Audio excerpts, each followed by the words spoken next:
জি বাংলা আর ফুলকি ধারাবাহিকটি এখন বাংলা টেলিভিশনের অত্যন্ত জনপ্রিয় একটি ধারাবাহিক। প্রতি সপ্তাহতেই টিআরপিতে এই ধারাবাহিকে করে প্রথম দিকে জায়গা করে নিচ্ছে। তবে এই মুহূর্তে এই ধারাবাহিকটি খুব জমজমাট জায়গায় রয়েছে। বর্তমানে ধারাবাহিকের টানটান উত্তেজনা। ধারাবাহিক ইতিমধ্যেই মৃত্যু হয়েছে রোহিতের মৃত্যুতে শোকের ছায়া নেমে এসছে গোটা পরিবারের উপর। তার মধ্যে এই মুহূর্তে ফুলকি মা হবেন, অর্থাৎ তিনি গর্ভবতী। আর রোহিতের খুনিকে এখনও পর্যন্ত ধরা যায়নি, অর্থাৎ রোহিতের খুনি এখনও অধরা। ফুলকি সন্দেহ করছে অভিরূপকে, কিন্তু একেবারেই সে বিষয় এখনও পর্যন্ত সেরকমভাবে তিনি এগোতে পারছেন না। যদিও তিনি সে বিষয়ে কাজ চালিয়ে যাচ্ছেন। রোহিতের মৃত্যুর পর তো ফুলকি একেবারে ভেঙে পড়েছে, কিন্তু তারই মধ্যে গল্পে নতুন টুইস্ট এসছে। রোহিতের হার্ট যাকে দান করা হয়েছে, জানা গিয়েছে সে অবিকল রোহিতের মতো দেখতে।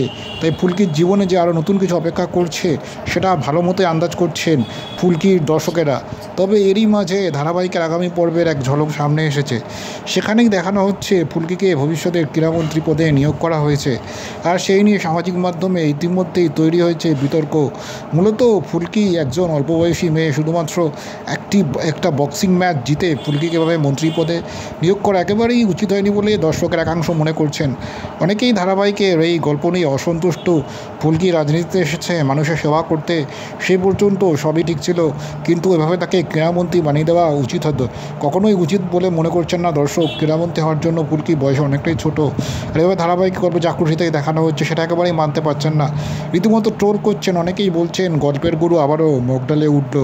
ইতিমধ্যেই প্রবলভাবে সমালোচিত হচ্ছে এই ধারাবাহিক।